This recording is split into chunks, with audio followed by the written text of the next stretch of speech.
Welcome to Tech Talk, y'all.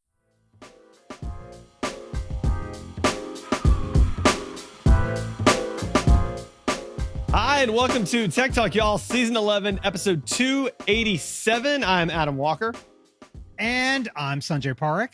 We've got a great episode for you today. We do have to talk a little bit about Musk and some of his other companies, oddly enough. No, not you're supposed Twitter. to say he who is not to be named. Yeah, he who shall not be named. But then we got some other really interesting stuff about like Nvidia and some stuff scientists are doing to make energy from air. I must have missed that one. You're gonna have to tell me about that one, Sanjay. Yep. Plus high quality headphones that you can replace the battery on, Lyft's new super secret plans, and Weird Wacky and Tech Rex at the end. So it's gonna be a great show. Sanjay, what do we got?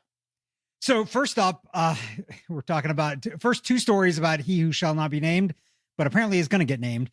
A whistleblower drops 100 gigabytes of Tesla secrets to a German news site. Yeah, this is a big deal. Yeah, and there's a lot of revelations in here. Some of the things that I've read, there's other articles that talk about how their people were instructed to not write anything down about these complaints, to do them all verbally so that there is no record. Specifically the Tesla employees were instructed to never send an email, never leave a voicemail, never send a text message, only give people information verbally when you're communicating to them over the phone so that it couldn't be tracked back in any kind of legal action. So I just want to make sure that's clear. Go ahead. Yeah, that's not good. But apparently there are thousands of complaints about the car self-accelerating, unintentional braking, all kinds of stuff that are real safety concerns. And it's, I'm wondering now, has all this been reported to the National Highway Transportation Safety Administration? And if not, well, we don't know if all of these cases were in the U.S. A lot of them were in the U.S., but we don't know if all of them were. But I mean, like in particular, like there, one number that stuck out to me was 139 cases of unintentional emergency braking. That's not just phantom braking. That's emergency braking, which I assume means like slamming on the brakes as hard as possible, which kind of seems like really bad and really dangerous in so many ways. So well, so a caveat there. It depends on the situation that this happens in, because I'll tell you, so my car, I've got a Volvo. It does this every now and again when it is under the impression that I'm about to slam into a car. Right. And I understand the situation that we're in. It's usually city driving, and I can see that the car in front of me is turning. Yeah. Right? But I don't fully slow down because I know, like, oh, they're going to be out of the way. But my car's like, no, doing the math here, you are going to hit it. And it sometimes freaks out. Got it. The very first time it did this, man, it freaked me out. Like it started dinging really loud. There's a thing in the heads up display that's flashing. The brake, like it goes like nuts. I think the real takeaway here is that you actually tailgate people in the city and your car knows it. Like that's really, I mean, it's okay, man. You can own it. If that was true, I would change the emergency braking to apply late. Instead, I actually have it set to apply early. I believe that. I believe that about you. I'm more on the safe I can see side. that. Like, I want the car to freak out if it thinks I'm going to do something bad. All right. That's fair. All right. So keep me safe. So I don't know if all 139 are necessarily bad. Yeah, maybe not. If this is like highway speed driving and it's coming to a dead stop, yeah, that's bad. Oh, man. Especially if it's for no reason. Yeah. Well, speaking of things to freak out about, Elon Musk's Neuralink says it has FDA approval for study of human brain or study of brain implants. So this is for human subjects. Now, we don't know how many they've been approved for, but we know they have some approval, maybe up to 10 patients potentially. But like they've been plagued with all kinds of problems, like where they've been rushing surgeries in animals to try to get FDA approval. At one point, I think it said they implanted like 30 or 40 pigs with the wrong size implant. So then those pigs had to be destroyed, like all kinds of like random, weird, very avoidable problems if you're just moving forward cautiously. That really kind of concerns me for any humans that they might interact with. Doesn't this feel like, in a lot of ways, like the job of being the Twitter CEO? It's an avoidable problem. Yeah. And for some reason, somebody is actually volunteering for that. Like Yeah. this feels like the same kind of thing. Like, Yeah. and maybe that person who's going to be the new Twitter CEO also volunteered for this because clearly they don't have good judgment. Because who would want either one of these things? I mean, I will say, like, I think the technology that Neuralink or those types of devices offers is really interesting and can become a really big deal in the future. But having Elon Musk at the head of it at this point, like, I don't trust anything that guy does. I really don't. It is too much fast and loose of everything. And there's some things like, you can play fast and loose, like building a video game for a mobile phone. Right. Play fast and loose with that. Even social media platforms to some degree with the code and how it works. Play fast and like that was Zuckerberg's like, move fast and break things. Okay, when break things starting, on Facebook. Fine. When he was you're starting, yes. Yeah. When you're like necessarily for the entire planet. No. Yeah. No, but also like not with cars, not with self-driving cars, not with things you're implanting in people's brains, not with satellites. I mean, he's fast and loose with Twitter, and honestly, whatever. I don't care at this point. Like, it's just negligible at this point. So I saw another article that we didn't tag that the valuation on Twitter is now half of what he paid for it, just as an aside. So, and I think that's being generous. Agreed. Really at this point. Yeah. It's probably as close to zero or possibly even negative at this point. I don't know who would ever want to go there. I don't. I mean, it's like these people that didn't learn from Theranos, right? It's like, and also we didn't tag this article. I think she reported to jail or prison yesterday. So she's now officially in prison. So beginning serving that 11-year sentence. Start 11-year sentence. Yeah. Although she is appealing. Yeah. But it's not looking good. I don't. Moving on. So, what is looking good for Nvidia is their shares surging to a record close with a 24% rally. And actually, I think after this article came out, it continued to go up. They are now a $1 trillion company. Are they? Yep. Joining Facebook, Apple, Amazon, and one more, Microsoft, maybe. I don't remember all the trillion people. Because just give me 1%. Like, that's all I need. I don't need well, and this was on the back of the people realizing that Nvidia chips were essential for AI, and they're like, the AI rush is connected to Nvidia chips. Done. We're going to invest there. I mean, it makes sense. Like, okay, it's been an interesting time for Nvidia, right? It was so hard in the beginning days of the pandemic or just before the pandemic because of all the crypto mining, which they were necessary for. There was a huge demand for that. And then things softened because of that. And actually, I know, like, we were trying to buy a video card during this time too. And I remember that. Yeah. Hard. Yeah. It was expensive. And that card now you can buy for a fraction of the price that we paid for it. I bet. And it was somewhat necessary. We needed it then to do some for our son who's in school to do rendering for his major. Anyways, they've now gotten this second wave of AI stuff that is using these video cards and record revenues and everything else like that.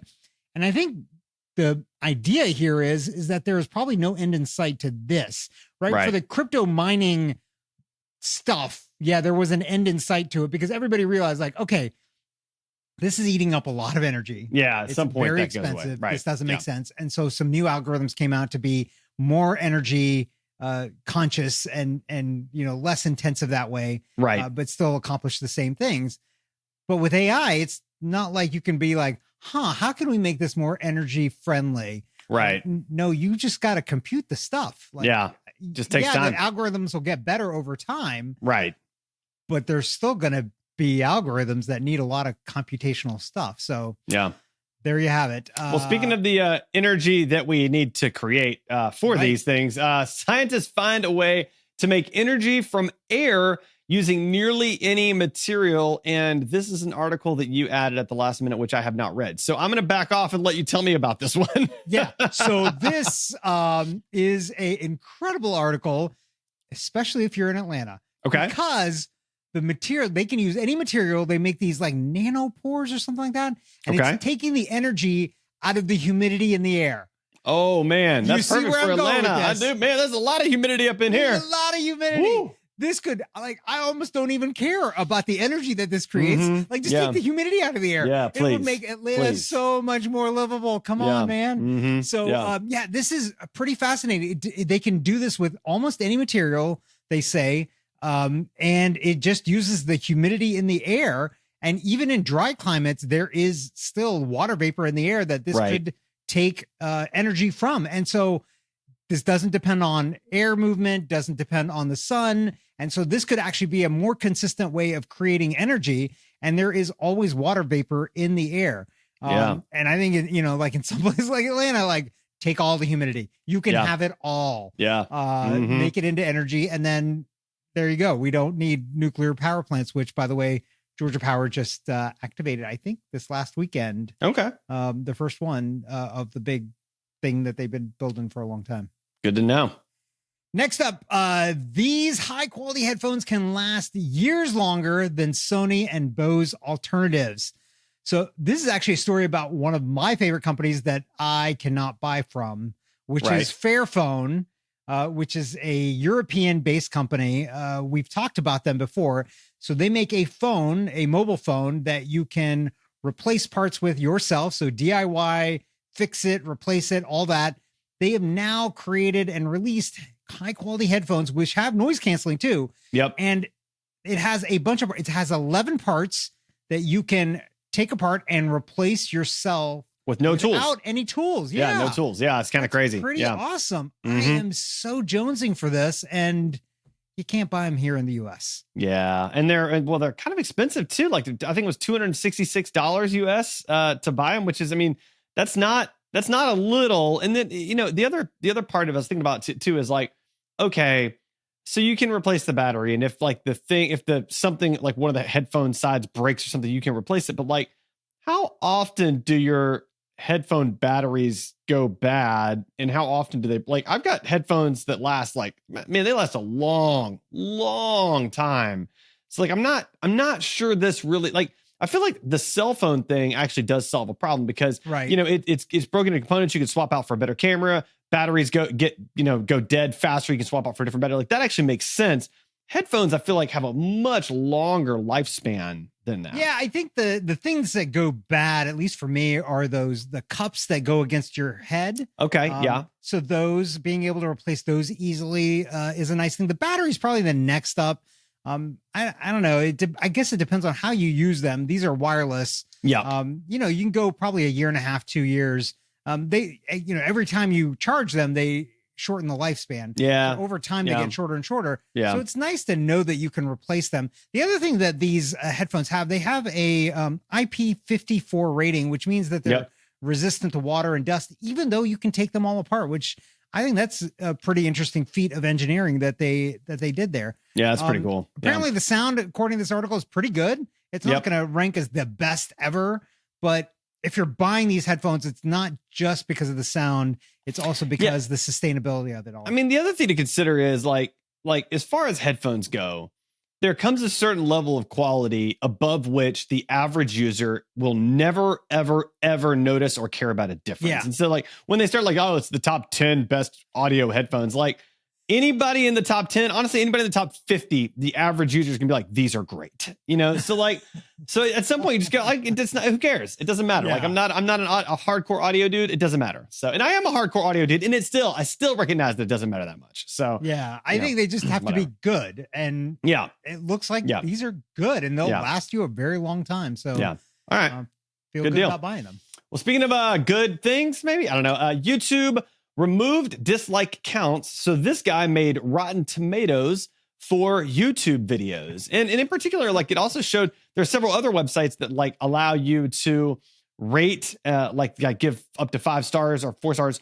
for YouTube channels, and then like write reviews of the channels themselves, which actually I find that more helpful. Like I would love to find more channels to follow rather than individual videos. And it's sometimes kind of hard to figure out like which channels are interesting. How often do they publish? Do they consistently publish good stuff?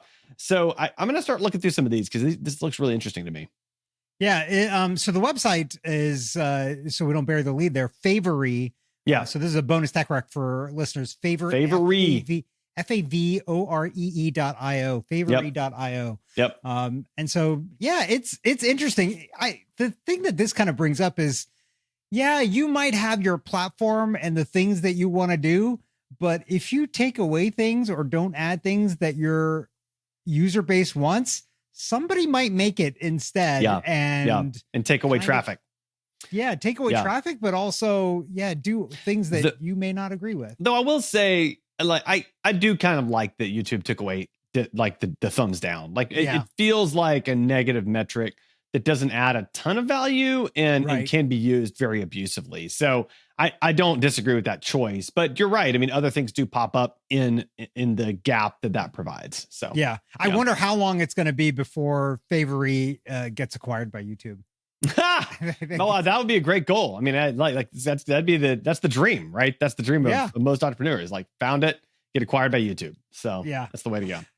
Somebody that's not sitting back and waiting for somebody to build things for them, although they're relying on something that somebody else built, is Lyft. Lyft's secret plan to take control of its maps and its future. This was fascinating. It was a fascinating read. So this is actually from their blog. And they're talking about the map system that they have in the app, and they relied on Google Maps, and they had a lot of issues because of it. Like, they would calculate fares one way, but then Google Maps would calculate route people a different way. A different way, and the fare would be higher, but they wouldn't charge the rider higher because they already quoted a price. Right. And so Lyft would be on the hook for that difference. Yep. Well, and then like little things like where Google Maps, and I didn't even realize this, like Google Maps will always give you the fastest route. And so they might take you down a toll road where the toll is $5 when that route's only 1 minute faster than a different route that doesn't include the toll road. And so that presents a huge problem from a Lyft perspective, because if you're paying, $15 for a ride and then you add a $5 toll on that for really no reason, it doesn't make a lot of sense. Yeah. And honestly, this is a problem too with Waze as well, which Google also owns. And I've seen the problem in Google Maps and in Waze, where I'll set it to fastest, and sometimes it'll route me and make me drive like 7 miles longer just for a 1 minute reduction in time, which is silly. Which is not helpful. There is no way to set in either one of those apps of like, I want faster, but plus or minus like this time, and then also optimize based on distance. I'm not sure why no one has done that. Yep. Like, I'm good with a couple of minutes. And also, most of these apps have access to your calendar. And if it knows when you need to get to a place, then it should optimize based on both of those things. Yep. So that you're not polluting the environment more than you need to based on when you need to get to a place. Like that missing piece of sustainability is just not there in Maps. Yeah. So what Lyft is ended up doing, they're actually using the OpenStreetMap platform as their basis for this. And they've been watching this for quite some time. And in 2019 determined that it was good enough now for them to actually build their own mapping component for their app. And so presumably they've been working for the last 4 years to integrate all this and think about this. The other interesting data point that they had here was that they said between 70 and 80% of US road segments host a Lyft ride at least once every 10 days. Yeah. 70 and 80%. That's a lot, man. Yeah. And I'm sure if you add in like Uber, it's probably, if you combine Uber and Lyft, it's probably like 80 to 90% of all road segments have a trip every 1 to 10 days. Then and another couple things from this article that I thought was interesting too is number one, like it makes sense for Lyft to have a map for themselves, because Google Maps doesn't care about things like the best places to load or unload for a Lyft passenger. They're not really worried about like, is there a bus stop there where they're trying to drop them off? They can't, like a Lyft car can't stop in front of a bus stop, like things like that. Whereas the Lyft map can account for those things and kind of offer like the best user experience for that.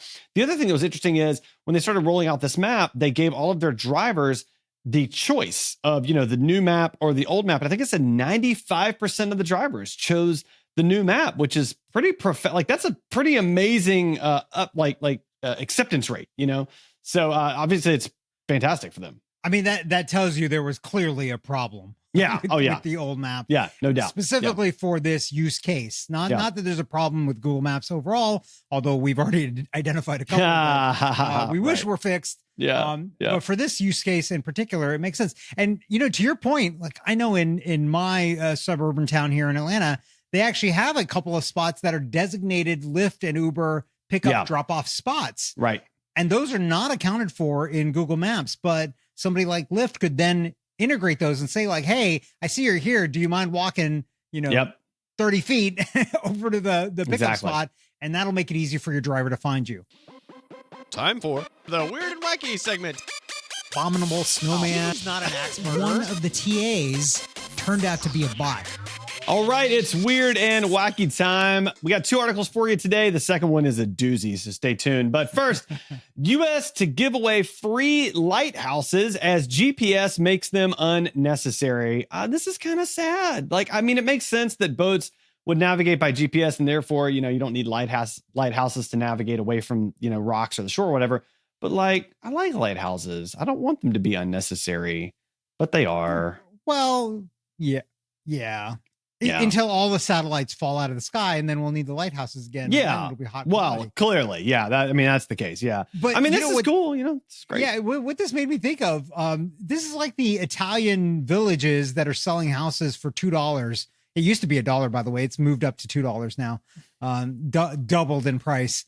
But this feels almost like the same thing. And I kind of feel like, yeah, maybe you and I should go halvesies on a lighthouse, fix it up. They're giving them away. I'm all for it. Yeah, there's one up in Maine. We could be in the same time zone as the lighthouse. Just hop some flights up there, And we make it an Airbnb. Yeah. And then put it up and make some money on that. I don't know why somebody's not doing that. I think there are some qualifications. My guess is that they're giving it away to people that will keep it open to the public as a landmark that is visible, because the public loves lighthouses. I mean, you love like walking up in the light. I mean, I love that. Like, I go to St. Simon's, you go up to the lighthouse, you walk up the staircase, you get a great view from the top. It's pretty, it's cool. I think their goal is more of that than the other. But if they can't find that, they're going to auction these things off. Yeah. And in which case I'd go halvesies, like $10. I've been $10 right now. $10 for a lighthouse. Done. I'm in for $10. Or you saying half and do 5 each? I was thinking 5 each, but okay. Well, 10 each works. Yeah. 10. Okay. I think I've got $10. I'm down with that. I think I could do that. Somebody that doesn't have $10 soon probably will not. Oh man. Here's what happens when your lawyer uses ChatGPT. And then we've got another article, same thing. A lawyer faces sanctions after he used ChatGPT to write a brief riddled with fake citations.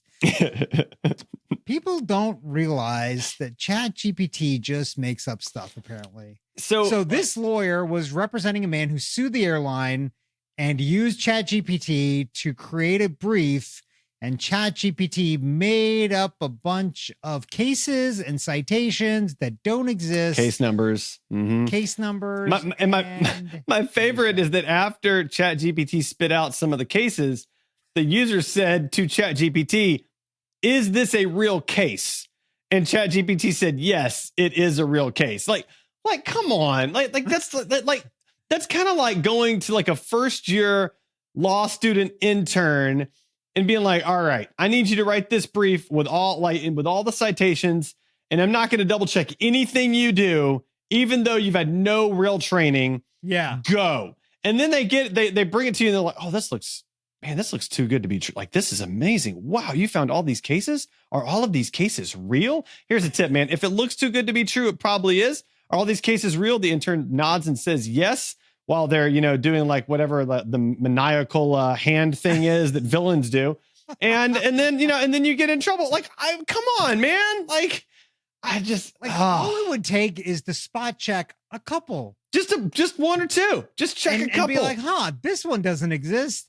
Maybe the rest don't exist. I mean, how do you not do some kind of quality assurance testing when you're turning something over completely and totally to an artificial whatever? Like that, it just... So it isn't just this lawyer that is now facing sanctions. So this case was moved to another court where the original lawyer did not have jurisdiction or didn't have, license to practice law. Right. So another lawyer in his same practice was actually the attorney listed, and he didn't know anything about this. So now that attorney and then the attorney that actually did this thing with ChatGPT are now both potentially in trouble. I mean, this potentially could get them disbarred. And not be able to practice law. Yeah. Because you were too lazy and you just used a tool to do your job. It's just crazy. I mean, listen, props to him for using the tool to get started. Like, I'm all for generative AI for getting started, for a first draft, but man, check your work. Like, check your, and then like the whole, like, I didn't know it could spit out like inaccurate information. I'm sorry, like, back up. Did you not know that there's inaccurate information on the internet? Are you unaware of that? Did you think everything on the internet was true? Like, come on, man. Like, but also, why are you just trusting a thing that is spitting out stuff? I'm saying, right? Just kills me. Yeah, you're sure a lawyer, not man. allowed to Think critically. quote Wikipedia for court cases, right? Like, I'm sure that's not a thing. Right. I just think even kids in school are not allowed to use Wikipedia, I think, because but that's dumb for it to be changed. I think it is kind of dumb. But, it's dumb. Yeah. Tech wreck, time to get your tech wreck. Tech wreck. Chicky. Tech wreck. Time to get your tech wreck. All right, Adam, the favorite part of the show for everybody, well, at least for us. It's tech wreck time. What do you got for us this week? All right, I'm going to recommend, actually, it's an AI tool. It's called Opus Clip. And I think it's, I want to say but the don't URL trust is, anything it does. Yeah, well, obviously. The URL is opus.pro. And what's interesting is you can go into this tool and you can copy in a link for a YouTube video, and it will auto-generate a bunch of TikTok video clips from the longer YouTube video, and it will add captions to them. And I tried this, actually, I think with a TikTok y'all video, and what it created was pretty fantastic. And it came out with like several clips that were very good. And like they started at the right place. They ended at the right place. There were interesting like components of the conversation. And I mean, it was fantastic. So I think the design is lacking a little bit. It's certainly not as innovative from a design perspective as like what you can sort of create and craft by hand. But if you need to create some quick TikTok clips, man, there's no way to do it any faster. It's wild. So wow, this is actually pretty neat looking. Yeah, I mean, and there's a free trial. There's a free trial. I think it's like it'll process like up to 2 or 3 hours of video, so you can get quite a few clips for free, and then after that, it's still real cheap. So it's worth checking out, I think. And it looks like it's pretty new. Looking at their pricing page, there's an early bird pack, and then the essential plan, which is $19 a month. Yep. It's available in June, so that's tomorrow. Yeah. but it's obviously a new service, so that's kind of neat. It's really fascinating. All right, Sanjay, what tech rec do you have for us? So I have got yet another Firefox tool, and I am actually loving this one. So if you remember, I have a tool, and now I've forgotten what it's called, and I'm trying to look. Oh, Update Scanner that I've recommended in the past. So this time I have a extension called PageProbe, and it's an automatic page monitor. What is different with PageProbe is that you can actually select an area of a page that you want to monitor, and it will monitor that area for changes. So specifically, if you're looking at a product and you're waiting for the price of that product to change, you can actually have that text convert into an integer or a number or floating, and then compare it and say like, hey, if this number goes below this or above this or whatever, alert me. And that's exactly what this does. So I've actually moved a bunch of pages that I used to monitor on Update Scanner that would falsely, come up because there were changes on the page, but not changes to the thing that I was actually caring about. Right. And I've moved them over to PageProbe, and it seems to work pretty well. Now, updates are not happening that fast. There's a lot of bugs in this thing. It's not that smooth to do. Right. Like I was actually trying to add it'll monitor JSON data pages as well. Right. And there's not a clean way of actually adding that page. I had to kind of hack it through, and there's no instructions on it. Okay. So this is not for the faint of heart to do this, but if you are willing to muddle through it, it seems like it works pretty well, and it is completely free. So this oftentimes, I was looking on Reddit, this gets compared to sites like Visual Ping and some other sites like that will monitor web pages for you. And those are all, a couple of pages it'll do for free, and then you have to pay for it. This is completely free. It's local on your local Firefox. So your Firefox has to be running for this to be monitoring the pages. Right. Okay. But it seems to work really, really well. And I'm digging it. So I'm curious about the use case, right? So because I mean, you just mentioned monitoring a page with a product on it to see if the price shifts. That makes sense to me, though. I can't actually at the moment think of any products that I would do that for. There's nothing that I'm watching for. I don't have anything really. Well, on my list, and I'll tell you, I've recommended before Camel. That's probably the best one for monitoring Amazon prices. Right. But other than monitoring prices, is there any other real use case for this? I mean, could you use it, for example, to monitor website, if your website goes down or something? Because obviously there would be no text on the page anymore. So does it help with that? Maybe 100%. Yeah, Okay. you can use Update Scanner for that as well. Okay. I've been using it. Most of my use cases are for like waiting for stuff to buy.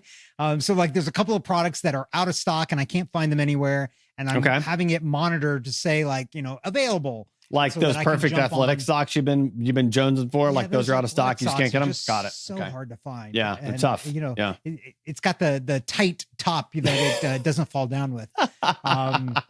But there are other things as well that can be useful to kind of know about, like a page about a software package that I care about. And I want to make sure that I see when a revision goes up that it's gotten updated. So this can help with something like that. Okay.